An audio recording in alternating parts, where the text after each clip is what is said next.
Hoje, no Trilegal de Verão. É o último episódio da série de vídeos sobre metodologia de pesquisa do professor Fred Dias. O tema é a melhor elaboração de suas justificativas, um elemento trifundamental para convencer instituições, clientes, professores ou seu outro público particular sobre o valor de sua investigação. Sempre com bons exemplos práticos de pesquisas. São boas justificativas para você acompanhar o vídeo até o final? O Trilegal de Verão está começando. Trilegal de Verão, tudo bem com vocês? Esse é o episódio 9 do nosso Trilegal de Verão, penúltimo episódio dessa nossa série de vídeos que a Aline terminou a série dela, de 4 episódios em formação acadêmica e profissional na última sexta. Hoje, com um diazinho de atraso, eu apresento o último dos nossos episódios de formação, de metodologia de pesquisa.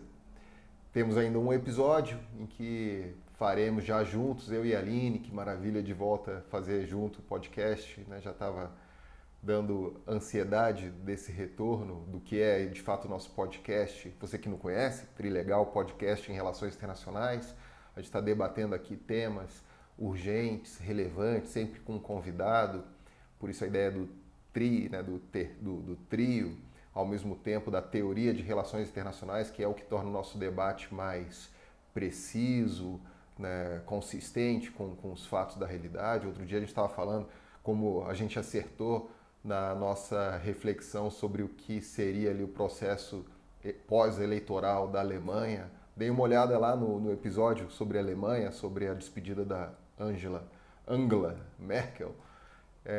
Foi muito legal, então dá uma olhada lá. Esse é o Trilegal Podcast em Relações Internacionais, penúltimo episódio da temporada de verão. Semana que vem o último episódio, já com a professora Aline junto aqui, mesmo que virtualmente, ou quem sabe não, quem sabe a gente vai fazer presencialmente mesmo.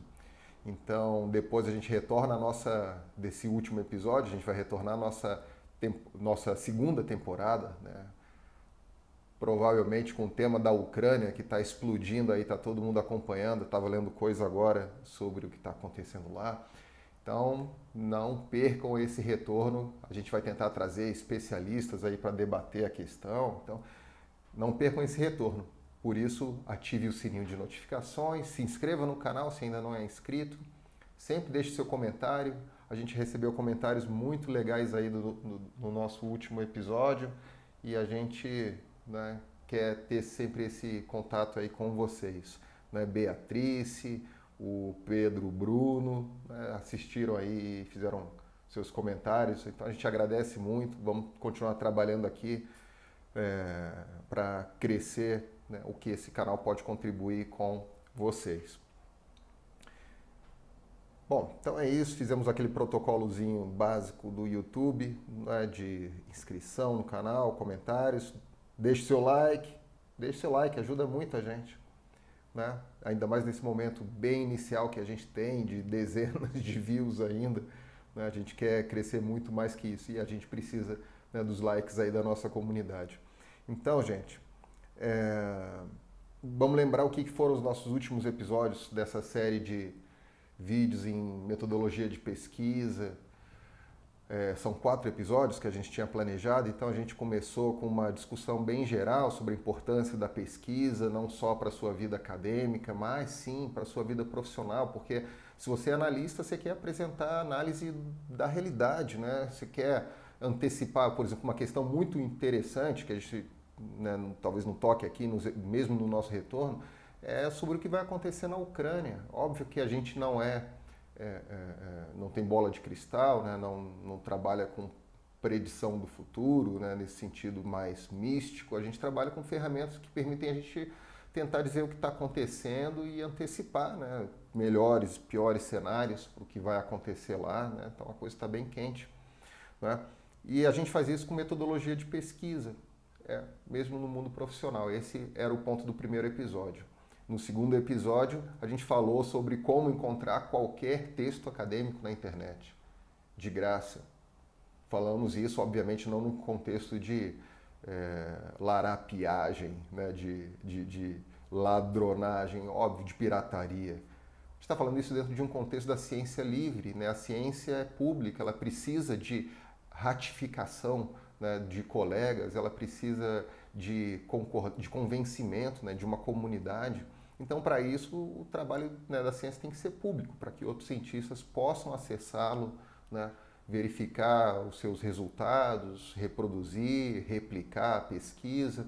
Então, tudo isso é muito importante, né? Então, a gente estabeleceu esse contexto do Open Access, né, esse movimento de acesso livre aos trabalhos acadêmicos aí disponíveis na internet, contra o interesse das grandes editoras, né? Isso está muito claro lá. Bom, no terceiro episódio, finalmente, e aí eu dei os caminhos, né? Tá tudo lá. Volta lá. No terceiro episódio, que foi o último, a gente falou sobre o elemento que é central no projeto de pesquisa, né? No estabelecimento de uma pesquisa. Quando eu falo projeto de pesquisa, muita gente fica pensando logo, né, no projeto do TCC e se limita a isso, a esse mundo acadêmico. Não, é da tua vida profissional. E como a Beatriz aí falou que nem é de relações internacionais e acompanhou muito bem, porque é isso, esse é o ponto, né? Esses temas, especialmente dessa série de verão, transcendem o campo de relações internacionais. É sobre a boa busca de conhecimento da realidade. Então, se você é um analista lá consultando para um cliente que tem interesses na Ucrânia e está com medo do que pode acontecer, né, você não vai tirar do chapéu, né, da cartola, o entendimento sobre o que está acontecendo. Você vai usar, né, das melhores ferramentas que você tem para chegar a um conhecimento, que obviamente não se trata de objetividade, né, do conhecimento da realidade em si, indiscutível, né, até porque a ciência tem a questão da falseabilidade, né, de tentar sempre ver alternativas de explicação, se são mais úteis, parcimoniosas. Então, se trata de um processo, né, de ampliação do conhecimento. Muitas vezes esse conhecimento ele, né, depende de perspectivas, né, de valores, né, de análise de valores que não são exatamente observáveis. E aí a ciência social permite ter mais de uma resposta, né, plausível para o mesmo problema da realidade. Não como a ciência natural, né, que logo vai buscando né, o afunilamento aí da sua condição paradigmática, né? Então, falamos do problema de pesquisa. O problema de pesquisa no terceiro episódio é o elemento central, né? O que você vai responder? E aí o episódio foi sobre como a gente pensar em formas de delimitar. Vimos exemplos aí dos colegas que foram meus orientandos na graduação, né, na monografia, e a gente vai continuar vendo o trabalho deles quatro, né, que a gente trabalhou no último encontro.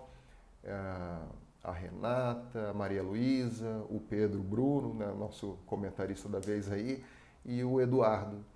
Então vamos ver os trabalhos deles no elemento que nos interessa hoje, depois da gente ter focado, né, a boa definição do problema de pesquisa nesses três casos. Aliás, ontem eu estava ouvindo, né, Reinaldo de Azevedo falando sobre uma máxima que ele diz assim: qual é a resposta certa para uma pergunta errada? Não há resposta possivelmente certa para uma pergunta que já está errada. Por isso a importância do terceiro episódio, né, de estabelecer bons problemas de pesquisa, boas perguntas. Perguntas que têm como serem respondidas erradas por você que vai lá fazer a pesquisa, não encontra os dados corretos, né, encontra dados, na verdade, que dizem respeito a outro fenômeno e você relaciona com aquele que você estava observando. Você pode cometer uma infinidade de erros durante o processo de pesquisa, mas você só pode cometer esses erros porque o problema de pesquisa está certo, porque a pergunta está certa. Então, sem uma pergunta certa, não há resposta errada, né? Por outro lado, falando assim. Então, muito interessante essa reflexão. Gente, então vamos lá. Hoje, último episódio, a gente vai falar de justificativas de pesquisa, né? Como justificar a pesquisa. Então, notem só, são 4 episódios dessa série de métodos. O primeiro eu me dediquei àquilo que era básico, né? Eu tenho que falar sobre o que é metodologia de pesquisa, a importância para a sua vida profissional, né? Não só acadêmica, já repetindo isso de novo, né? um segundo episódio sobre como encontrar o material que fornece você, né, o alinhamento e a própria pesquisa, né, que vai responder o problema de pesquisa, que vai criar e depois responder o problema de pesquisa, né? O problema de pesquisa, que eu já acabei de falar, né, que é o elemento central desse processo todo, acadêmico ou não, mas sério, analista, né? O problema de pesquisa que é tão central. E aí, para o quarto episódio, que eu só tinha mais uma coisa para falar, eu poderia falar tanta coisa, né? Para uma coisa só que eu poderia falar, eu escolhi falar das justificativas. Então é isso, sobre isso, eu estou dizendo que é muito importante para uma pesquisa eficaz a justificativa dela, né? Especialmente nesse momento de projeto, de planejamento da pesquisa. Então hoje a gente tem três, né, como a professora Aline adora, né, e eu já falei que é uma dica bem geral, né, três pontos aqui no nosso episódio de hoje. Então tá aí, ó, justificativas de pesquisa, conceito e relevância, as dimensões da justificativa de pesquisa, de uma boa justificativa de pesquisa, e depois, por fim, aquela análise dos exemplos práticos, certo? Então, sem mais delongas, vamos começar com o primeiro tema, né? Falar da justificativa de pesquisa, por que é tão relevante.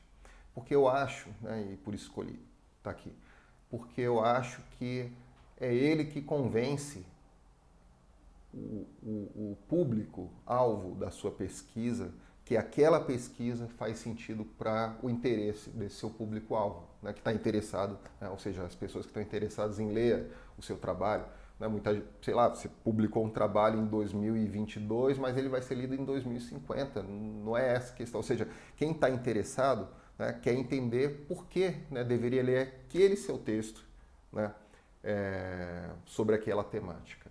Então, por isso a justificativa é tão importante. Então, eu estou falando aqui de 2050, mas pensa assim, para uma seleção de mestrado, uma pós-graduação, né, para o TCC é menos importante e vocês vão ver que nem sempre aqui nos meus exemplos os alunos fazem tão bem essa parte da justificativa, e eu estou dizendo que é muito importante, né? Então, pensa já no TCC, já nem tanto, né? Mas numa seleção para mestrado. Numa seleção para mestrado, você precisa dizer, olha, essa pesquisa precisa ser aceita por esse instituto, porque ela tem essas qualidades, porque isso, aquilo, que eu vou ensinar então esses caminhos, né, para vocês entenderem melhor como fazer isso, né?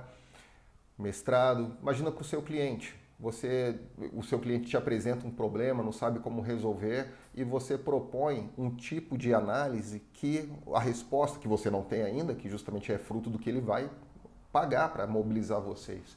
Aquilo que vocês, né, vão fazer para eles faz sentido. Ou seja, imagina uma reunião, né, você como um consultor, e mostra ali um projeto para o seu cliente. Você deve ter tido já uma primeira reunião para entender qual era a demanda.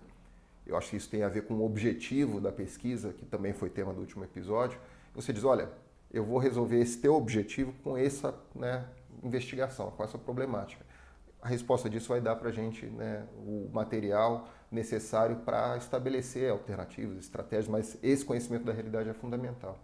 Então, a justificativa tem a ver com isso, convencer até o seu cliente de que você está, né, no caminho certo, de que ele pode apostar, né, isso significa o seu pagamento, que aquele caminho que você está fazendo vai trazer os melhores resultados, não necessariamente o ideal, mas o menos pior, mas é aquele caminho. Você tem que saber aquela questão da realidade para poder proceder. Certinho? Então, acabei de fazer essa conexão aqui com o objetivo da pesquisa, com o problema de pesquisa. Ou seja, o primeiro elemento dessa estrutura de um projeto de pesquisa que eu deveria realmente comentar é o problema de pesquisa. Por isso a gente teve, né, esse episódio 3. O segundo deveria ser justificativas, porque está realmente muito direto. Você estabelece o objetivo da pesquisa, que às vezes é o objetivo do seu cliente, como eu falei, né? Estabelece qual é a problemática, isso é muito da especialização. O seu cliente não vai te fornecer isso. Uma demanda social, né, que seria o seu cliente, aqui entre aspas, né, não vai te trazer essa problemática. Ela nasce justamente da sua especialização. Você é capaz de estabelecer essas perguntas E mais, as perguntas certas, as perguntas precisas a serem feitas, né? E não tem nada a ver de uma questão ética, moral aqui, isso não pode ser perguntado. Não, não é isso. É como se perguntam, né, questões no mundo acadêmico. Bom, então eu tinha anotado aqui, inclusive, que o fenômeno da justificação, né, justificar porque está fazendo uma coisa, não só uma pesquisa, né, justificar porque, né, bebe muita água, porque come determinado tipo de alimento, porque pratica determinado exercício, né, enfim, falando de formas muito mais sérias agora, né, de por que um projeto de lei tem que ser aprovado, de por que o orçamento tem que destinar, né, tanto para aquele determinado setor. Todo esse processo político agora, né, é um processo de justificação. Você convence os seus pares de que aquele é o melhor caminho, né, por um processo de justificação. Então, a justificação em si é um objeto, né, da ciência política. Mas ela é parte de qualquer projeto de pesquisa, até na área da biologia, não só em ciência política, que é a nossa área, né, principal aqui. Em qualquer área, a justificativa vai ser importante. Então, porque ela é um processo político, é isso que eu estou querendo chamar a atenção. Então, você convencer, né, um instituto de pós-graduação que a vaga lá tem que ser sua e não, né, do seu colega que está disputando também aquela vaga, e tem, sei lá, uma vaga para duas pessoas, você está disputando a última vaga, que seja, né? Ou você está disputando uma bolsa que deveria estar ali nos primeiros lugares, você tem que justificar muito bem, dizer, olha, a minha é muito relevante, por isso, por isso. Então, é esse o primeiro ponto do nosso debate de hoje, né? Como a justificativa de pesquisa é central, né? Depois de estabelecido o objetivo e identificado o objetivo e estabelecido com expertise o problema de pesquisa, né? A justificativa desse processo todo, que talvez você saiba, lembra? Talvez até para você seja muito óbvio, mas a grande questão é o convencimento, é o processo político, é o convencer o próximo de que aquele é o caminho, no caso aqui de uma pesquisa, né, para ser adotado. Então vamos para o segundo ponto, que são as dimensões da justificativa de pesquisa, ou seja, em que dimensões você justifica uma pesquisa?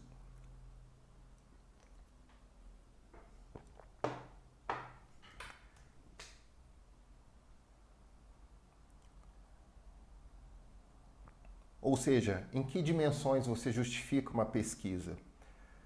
E são três: a justificativa social, a justificativa acadêmica e a justificativa pessoal, tá? Podiam ser 10, 15, enfim, né? Aqui é uma forma de pegar o todo, que é a justificativa, e separar em partes, né, abstratamente pensando, para a gente analisar. Né? Então, a justificativa social, a justificativa acadêmica e a sua justificativa pessoal. Do que trata cada uma delas? Né? A justificativa social diz respeito de por que a sociedade, de alguma forma, enfim, ou o contexto social, né, o agrupamento social, seja uma família, né, que está planejando um investimento, né, uma cidade que está planejando uma obra, um país que está planejando, né, um acordo. Então, em qualquer um desses momentos, você quer uma justificativa social para um processo, por exemplo, uma pesquisa. Né? Por que é importante para a sociedade gastar com aquilo? Ou para a empresa? Lembra, qualquer agrupamento social, né? A empresa. Por que é importante gastar com aquilo? E eu estou falando gastar mesmo, porque não se limitem à questão financeira, ainda que ela, né, pecuniária, ainda que ela seja a mais importante, mas tem dimensões de tempo, né, de recursos humanos, né, gastar para fazer, né, aquela pesquisa particular, né, ou aquele projeto de lei, enfim, a gente está falando de pesquisa. Né? Então, a justificativa social. Por que a sociedade deveria gastar seus recursos, né, nesse caminho? E o recurso, no caso, pode ser você, né, a sua pesquisa de mestrado. Né? Pensa uma instituição pública que você faz o seu mestrado, que você faz sua pós-graduação, seu doutorado, e que você não paga, mas tem custos. A sociedade está pagando para que você estude. Então ela quer que seja, né, a sociedade idealmente quer que seja investido na melhor pesquisa. Então, socialmente, por que aquela sua pesquisa é importante? Eu daria a dica de você pensar em dados. Como dados, números, né, se possível. Às vezes tem fatores da realidade que não são exatamente mensuráveis quantitativamente, mas, né, alguma forma de identificação das suas manifestações sempre é importante. Ou seja, né, como essa realidade que você está problematizando, você está identificando um problema a se investigar, como ela se expressa em números e como aquele ponto ali do conhecimento que você está tentando avançar pode levar a gente a certos resultados melhores ou menos piores. Ou seja, traz os dados para falar sobre isso. Olha, se a gente resolvesse essa questão, né, a gente poderia tirar, né, esses gastos excessivos, né, de 1/3 aqui do nosso orçamento. Se a gente tomar essas outras medidas aqui, a gente pode proteger esse fluxo de comércio, sei lá, virtual, né? A gente pode proteger ele contra hackers e tal, para que a gente garanta, né, o ciclo econômico ali se realizar, da empresa, enfim. Então, mostrem números. Quais são os dados? E número, de novo, abstratamente, né? Mas mostra a manifestação dessa realidade. É uma violência que foi cometida contra um grupo particular, né, contra uma pessoa que seja. Então, uma entrevista, algum dado da realidade, alguma manifestação que diga, olha, isso daqui é importante para a sociedade, mesmo que seja, né, alguma coisa que tenha acontecido com uma pessoa e que tenha a sua devida justificativa de porque você está pesquisando alguma coisa assim tão precisa. Sempre tem, né? Segunda dimensão é a dimensão acadêmica. A dimensão acadêmica, eu acredito que ela tende muito aí nas pesquisas, eu oriento, né, há muito tempo e vejo os alunos, né, sempre errarem nesse ponto particular e geralmente confundindo com a dimensão social da justificativa de pesquisa, né? A dimensão acadêmica não é a dimensão social, por isso a gente está, né, dividindo aqui em categorias diferentes. Na justificativa acadêmica, você não conversa com a sociedade, dizendo, olha aqui como a sociedade pode ser seu cliente, lembra? Né? Olha aqui os números dessa situação, como a gente pode ter um conhecimento capaz de liberar aqui 1/3 desse orçamento que a gente tem disponível, enfim, lembra? Todos esses exemplos que eu acabei de dar, você está conversando com a sociedade. Na justificativa acadêmica, você conversa com outros que, assim como você, buscam conhecimento daquela realidade. Entenderam? Então, mesmo que você seja um analista, né, e obviamente não precisa apresentar um TCC, onde esses elementos formais são necessários, ainda que formalmente não seja necessário para o seu trabalho de analista, na cabeça eles estão funcionando e isso é muito importante.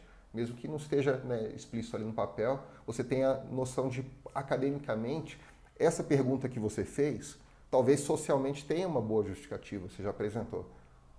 Mas academicamente talvez não tenha, e talvez a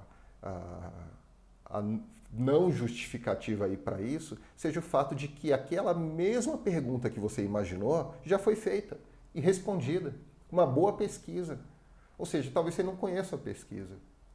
Não, eu conheço a pesquisa, assim, então talvez seja um problema, né, de dados que ela não trouxe corretamente, não fez uma interligação, né, apropriada, né, para uma análise ali, a partir de uma teoria, de outra teoria. Alguma coisa está errada com aquela pesquisa que você conhece, que faz a mesma pergunta que você quer fazer, mas de alguma forma você não se satisfez com a resposta, né? Ou não mais do que pelo bom espírito cético, né, da ciência, tipo, duvidar de que o conhecimento realmente que foi exposto num relatório de pesquisa é sobre a realidade, não da cabeça do pesquisador, né? Então o ceticismo científico é saudável, né? Então pode ser uma razão, mas talvez possa ser porque você não conhecia aquele texto.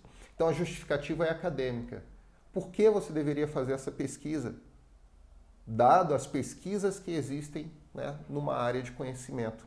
Talvez se for multidisciplinar, interdisciplinar, transdisciplinar, né, em várias áreas do conhecimento. Então você não está mais conversando com a sociedade, você está conversando com seus pares, né, pares acadêmicos, aqueles que, assim como você, pesquisam, né, trabalham com essa busca de conhecimento, ou seja, analistas também são pares nesse sentido. Ou seja, por quê? Dado, e aí entra a importância do episódio 2, em que a gente falou de revisão bibliográfica. Né? Se você conhece a literatura de uma área, né, você tem essa capacidade de fazer a boa justificativa acadêmica. Se você não conhece a literatura da área, não tem, né, salvação. Porque a justificativa acadêmica depende disso. Depende de dizer justamente, lembra, o estado da arte de uma área. É isso que se sabe sobre esse tema. Né, sobre a questão lá das relações Ucrânia e Rússia, na questão do petróleo, por exemplo, né, do gás. É isso que se sabe.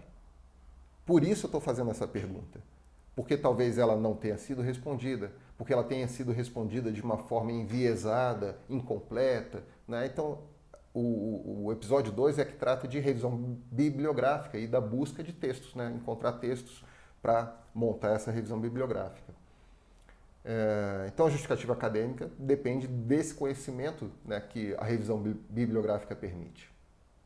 Né? Fazer uma justificativa perante a bibliografia da sua área. Nada mais que isso.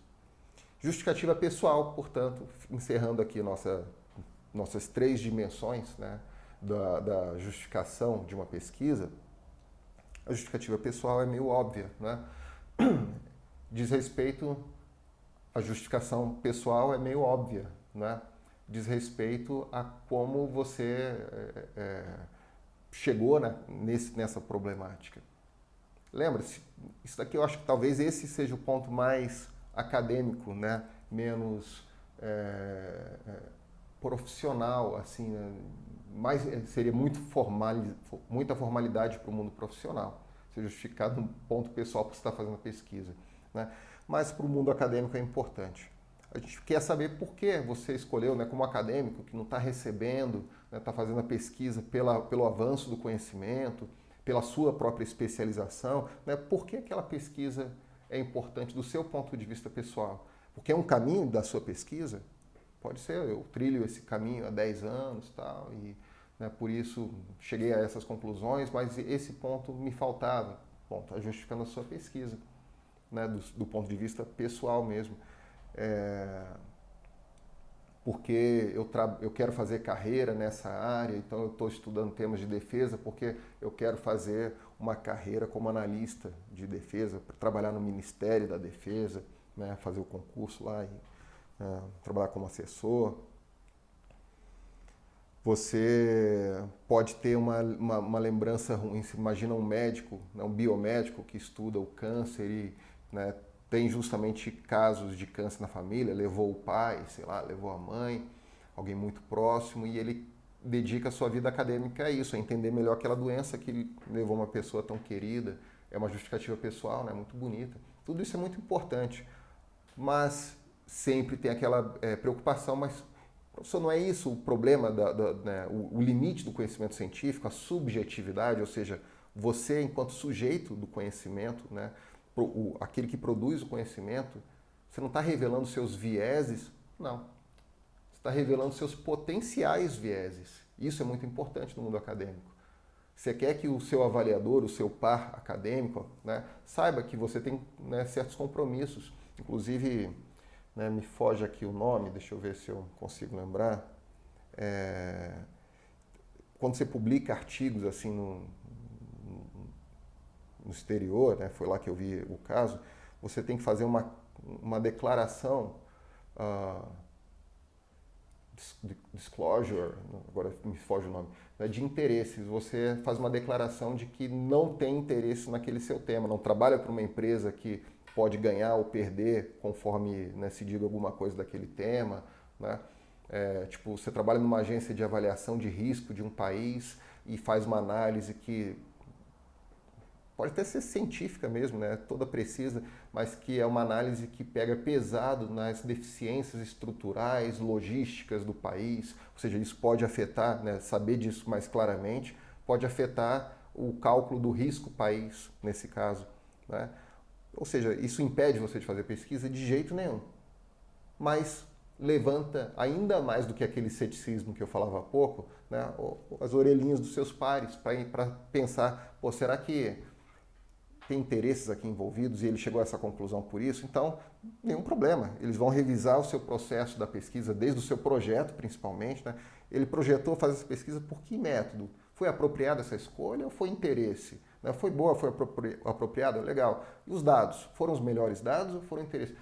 Todo esse processo que já é natural na reflexão, né, acadêmica, né, na comunidade científica, se torna mais, né, chato no seu caso, porque eles, né, têm a legítima dúvida sobre se você está fazendo a boa pesquisa científica ou se você está sendo movido por interesses. Né? A vida é assim, né? A busca dos interesses é parte da vida, a gente não pode escapar dela, né? Fingir que ela simplesmente não existe. Então, 3 dimensões da pesquisa ou da justificativa de pesquisa. Portanto, agora vamos para nossa última parte do episódio, que é olhar de novo esses trabalhos, né, de conclusão de curso, monografias, que foram exemplares, especialmente no elemento do problema de pesquisa, que eu trabalhei no último episódio, mas que na justificativa, né, aparentemente alguma coisa que não é tão central quanto o problema de pesquisa de fato, mas cumpre, como eu acabei já de falar, esse processo de política, né, de, olha, leia o meu trabalho. A ciência é um processo de convencimento, ela não é simplesmente um dado, um experimento da realidade que diz que aquilo é certo. Mesmo que um experimento tenha sido feito com o maior rigor que a ciência natural permite, ele vai precisar passar por esse processo de convencimento dos pares. Então vamos dar uma olhada aqui no trabalho da Renata Alecrim Viana, vocês lembram? Pela Paz de Minerva, uma análise de gênero sobre a participação brasileira na MINUSTAH, a Operação Brasileira de Paz, a Operação de Paz no Haiti, que teve aí um importante contingente brasileiro em posições de comando, né? Então, vocês lembrando do tema, a gente vai direto aqui para o problema de pesquisa, que vocês também lembram bem. O problema de pesquisa, né? É possível perceber um padrão menos masculinizado, integrando mais elementos políticos femininos na participação brasileira durante a MINUSTAH, conscientemente visando a eficácia de sua contribuição à resolução do problema haitiano. Ou seja, é um tema de high politics, né, da política tradicional, tal como as feministas na área de teoria das relações internacionais criticaram, né, a visão da teoria realista do mundo. Né? Será que a gente pode aplicar essa crítica de gênero à visão realista para entender, né, como uma operação de paz carece desses elementos, até para o seu sucesso, carece desses elementos mais femininos, né? E não é só a presença de mulher, obviamente. Então tá aí, trabalho da Renata Alecrim Viana, né? O objetivo, lembra que eu não sublinhei ele, mas ele está aí, ó, mas eu acabei colocando as minhas próprias palavras naquele quadro, contribuir com o potencial da participação brasileira em missões de paz internacionais pela inclusão melhor planejada de elementos femininos, de gênero e sexo, em uma atividade tradicionalmente masculinizada. Estava lendo aquele quadro, né? Vou colocar aí para vocês só lembrarem, mas está lá no episódio 2, Melhor Explorado, né? O problema de pesquisa. E agora vamos para as justificativas, né, da Renata. Então a gente desce um pouquinho, né? Estão vendo aí, ó, justificativa acadêmica, é a falta da análise da teoria de gênero sobre as questões de segurança internacional, né? Aqui é uma justificativa boa? Mas olha como o texto é antigo, né? A gente poderia buscar os textos mais recentes para fazer essa justificativa, porque diz respeito sobre o estado da arte, né? Então é um texto de exatamente 30 anos atrás. A gente poderia ter um texto, né, textos muito mais recentes. Lembra? Em ciência, está lá no primeiro episódio. Leia sempre os textos mais recentes. Em literatura, os mais antigos. Então, voltando aí, tem ali também as questões sociais, né? E é interessante, esse trabalho é de 2015, mas ela falava das preocupações na população brasileira frente à possibilidade de uma ascensão ao poder dos militares, que deveriam ficar fora da política, né? Quem pega em armas não faz a política. Esse é o nosso princípio de uma democracia e essa preocupação era uma justificativa social em 2015, né? Vejam só, um outro contexto ainda, né? Um outro contexto muito diferente do que se tornou desde 2016. Então, muito interessante, tá? Esse é o trabalho da Renata. Vamos para o trabalho então agora da Maria Luísa, está aí no quadro já. Vocês lembram do tema? O lobby de Israel na política estadunidense e o acordo nuclear iraniano. Então vamos direto para o problema de pesquisa. Aqui vocês vão se lembrar também, tudo muito melhor explorado lá enquanto, né, as questões do problema de pesquisa no episódio 2. Mas está aí, né, o problema de pesquisa, descrever a atuação do lobby, né, eu coloquei lá naquele quadro, né, como se deu a atuação do lobby de Israel no processo de construção do acordo nuclear iraniano na política externa, ou interna e externa dos Estados Unidos, em termos de suas estratégias e resultados. Ou seja, como é que se deu o lobby nesse processo de tomada de decisões sobre o acordo nuclear iraniano. O objetivo dela, né, que eu também coloquei como analisar o papel das agências de lobby israelenses e como elas agem nos Estados Unidos, especificamente no caso das negociações do acordo nuclear iraniano, né? É o que está aí no quadro, basicamente. E no caso do trabalho da Maria Luísa, como eu falei, no TCC os alunos tendem a subestimar mais o aspecto da justificativa, e eu acho que ela subestimou, né? Ela colocou uma justificativa muito simples, né? Meio que o próprio objetivo. Espera-se com esse trabalho contribuir para o entendimento das ações do lobby no âmbito doméstico, né? Como é que afeta o processo de tomada de decisões da política externa. Não foi muito além disso. Lembra, trabalho de TCC, os alunos não realizam, né? Não veem a clareza da importância de uma boa justificativa, né? Porque muitas vezes não dependem dela. Numa seleção você vai depender de uma boa justificativa, né? Então, olha aqui o trabalho do Pedro Bruno.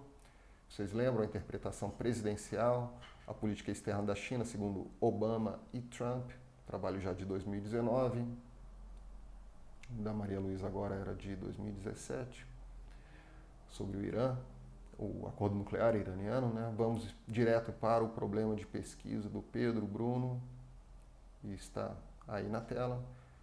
Como a política externa da China para o Mar do Sul da China foi interpretada pelos presidentes dos Estados Unidos, Barack Obama e Donald Trump, entre o segundo mandato do Obama, 2013, e o fim do governo, né, perto do fim do governo Trump ainda, né, do segundo ano do governo Trump ainda, em 2019, terceiro, né?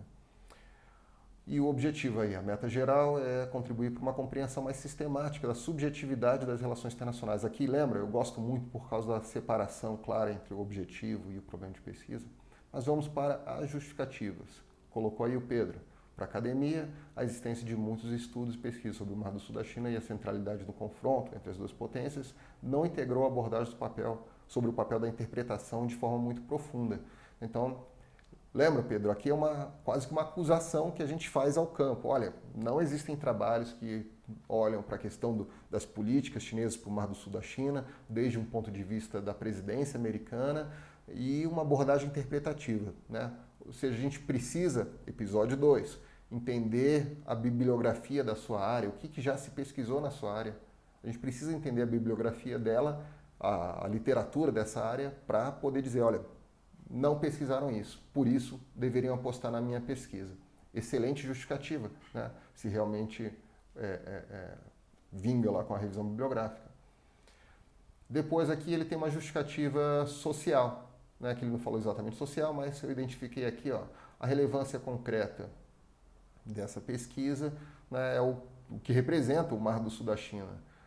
Né, Estados Unidos e China, 34 trilhões de dólares de PIB combinado, são ambas potências nucleares, gastos nucleares muito altos, né, pelo Mar do Sul da China passam 3,3 trilhões de dólares,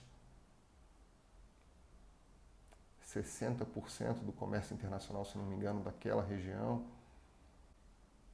Então, é aquilo que eu falei no início do episódio, né, nas dimensões da justificativa social. Números, tragam números. Importante trazer números sobre esse tema, né?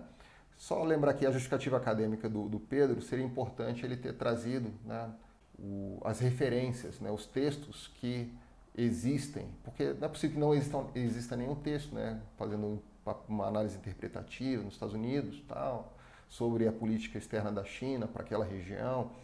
Mostra o que tem, ou o que está mais perto, pelo menos. Então é importante, né, enquanto na justificativa social os números são importantes, números do seu tema, na justificativa acadêmica as referências que legitimam aquilo que você está dizendo são muito importantes.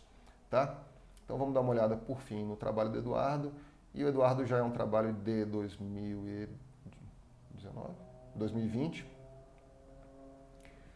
Nacionalismos e independentismos no Reino Unido, um estudo a partir da análise política retórica, também é um trabalho de interpretação, né? São meus orientandos e, né, tem a ver com essa minha também especialização mais interpretativa. E esse trabalho do Eduardo, vocês lembram, é bem sistemático e acaba que é uma sequência aqui no tempo, não sei se também porque eu como orientador fiquei mais rigoroso com essa questão, mas o trabalho do Eduardo é muito redondinho, né? Vocês lembram, o problema de pesquisa e objetivo geral, né? O problema de pesquisa, como a integração europeia é interpretada nos discursos políticos de partidos nacionalistas do Reino Unido e da Escócia. Né? É isso que eu vou responder. O problema de pesquisa dele é muito bem delimitado. Né? Parece que é pequeno, mas dá um grande trabalho, né? Tem até um ano aqui, o limite de 2019, mas o trabalho dele é bem grande e sem enrolação, né? 93 páginas tem na tela. Sem enrolação, muito conteúdo, né? E isso não depende de uma pergunta grande, desfocada, não. É uma pergunta bem delimitada, só para um ano e mesmo assim, né? É bem pesada a pesquisa dele. Agora olha as justificativas, como é muito claro. A justificativa acadêmica, eu estou sublinhando aí as partes mais relevantes dela, a falta de TCCs no nosso, né, na nossa própria instituição, né, sobre o tema do nacionalismo e, óbvio, saindo da nossa instituição, indo para a vasta literatura sobre o nacionalismo, poucos livros são escritos por estudantes de RI e, inversamente, na literatura de RI, o nacionalismo recebe pouca atenção. Deu lá né, duas obras que fazem essa referência, né, que concordam aqui com essa referência, então muito importante. Né? Ele fez aquilo que eu acabei de dizer. Uma referência acadêmica precisa de textos, né? Ele depois cita outro texto aqui embaixo, mas a justificativa acadêmica precisa de textos, para dizer textos acadêmicos que foram publicados, assim como o seu, em instituições, né, legítimas, enfim, importantes, em revistas top da área, né, revistas acadêmicas. Então, está lá bem definida a justificativa acadêmica dele, muito clara. Justificativa social, ele vai desenvolver um pouco aí, mas vocês estão vendo, o nacionalismo é a arma poderosa, o nacionalismo é a mais poderosa ideologia política do planeta, né? Texto aí do Mearsheimer de 2019. Dá uma olhada sempre, né? Textos muito contemporâneos. Então, nacionalismo como a ideologia mais importante do planeta, eu acho que ele poderia estender essa justificação social, inclusive, se o Eduardo estiver ouvindo, ele sabe, né? Por nosso próprio contexto, o nacionalismo passou a ser um conceito muito disputado, não só lá no contexto da Grã-Bretanha, entre a Inglaterra e a Escócia, mas também aqui entre grupos políticos dentro do nosso próprio país, no mundo inteiro, né? O que o Mearsheimer está chamando a atenção. Mas no nosso contexto nacional é muito importante. O nacionalismo não tem uma definição, né, uma leitura única, né, necessária. Então é disso que se trata essa investigação, refletir sobre a complexidade, né, desse tema para a nossa sociedade, né, que vive, né, que experimenta isso. Como eu já falei também, e ele sabe disso, de um presidente que faz continência, né, bate continência para a bandeira dos Estados Unidos, e um presidente que se julga, né, nacionalista. Bate continência para a bandeira dos Estados Unidos. Faz sentido? Né? Talvez para um grupo faça. Né? E é por isso que o cidadão é presidente. Por fim, lembra, eu não falei agora no trabalho aí do Bruno, mas o Bruno não tinha uma justificativa pessoal. Os alunos também têm muita resistência, acho que não precisa fazer justificativa pessoal. É importante, ainda mais no âmbito acadêmico, né, para dizer exatamente que possíveis interesses você tem, né, numa questão. Né. Às vezes eles são muito óbvios, a empresa te contrata para fazer uma pesquisa, né, os interesses estão claros, né, ninguém está escondendo isso. Agora, numa justificativa, num trabalho acadêmico, talvez esse elemento pessoal, né, num trabalho, né, um artigo, um TCC, uma monografia, talvez esse elemento pessoal esteja escondido e é importante a gente trazer à tona. Então, olha aí a justificativa do Eduardo. Estudei muitos anos numa instituição de ensino militar, o Colégio Militar aqui de Brasília. Trabalhei numa instituição de alto nível, né, que é a Escola Superior de Guerra. Culturalmente, levou uma maior aproximação com os valores, simbologias, arquétipos do nacional, né, valorizando o que é nacional. Ou seja, ele vive em vários ambientes durante a vida dele que valorizam o nacional. Né, quando ele veio com essa pesquisa, inclusive para mim, a minha ideia como orientador era trazer a problematização para ele. Olha, não tem só uma leitura do que é nacional. Essas instituições em que você passou têm leituras do nacional, obviamente, mas não é necessariamente a melhor leitura, a única leitura do nacional. Então vamos problematizar isso. Um caso lá como, né, desses movimentos de fica ou não fica no Reino Unido, na União Europeia, na Inglaterra, Escócia. Então ele aprendeu bastante, fez um excelente trabalho e tem uma excelente carreira aí pela frente, assim como, né, todos os outros 3 exemplos, Pedro, Maria Luísa e Renata. Gente, quem tem aí o contato deles, passa esse vídeo para eles. Estou com muita saudade de todos aí. Né, com o Pedro ainda bato um papo de vez em quando, mas o resto, né, menos contato. Não é? Passa para todo mundo para eles darem uma olhadinha em como o trabalho deles foi muito bem, né, recomendado, utilizado e analisado, né, aqui nesses vídeos de verão. Nos últimos 2 vídeos, né, 3º e 4º episódios da minha série, que são os vídeos 7 e agora o vídeo 9. Gente, é isso. Deixa eu ver aqui. Sempre estou aqui na preocupação do tempo, né? Bom, gente, obrigado aí por mais uma vez aguentarem esse episódio tão longo, mas é o que temos para hoje, né? Bom, ficamos para a próxima semana com o episódio final do Trilegal de Verão, em que estaremos já juntos, professora Aline e eu, para um bate-papo bem legal ainda sobre essas questões do estudo, né? Dicas pessoais a gente vai trazer, vai ser bem interessante. Tá bom? Protocolo de encerramento do nosso vídeo. Clique aí no sininho, que é a ativação das notificações, deixe o seu like, faça o comentário, acesse nossas redes sociais, a gente tem um Instagram sempre bem movimentado pela professora Aline e a gente se vê no nosso próximo episódio do Trilegal de Verão. Valeu, gente. Até mais. Tudo muito bem justificado. Espero que seu projeto de pesquisa esteja mais redondinho agora. Se não, volta lá nos episódios anteriores para conferir as dicas. Semana que vem, o episódio final do Trilegal de Verão, com um bate-papo bem legal compartilhando dicas de estudo pessoais do professor Fred e da professora Aline Tomé. Trilegal de Verão, sexta, 18 horas. Até lá!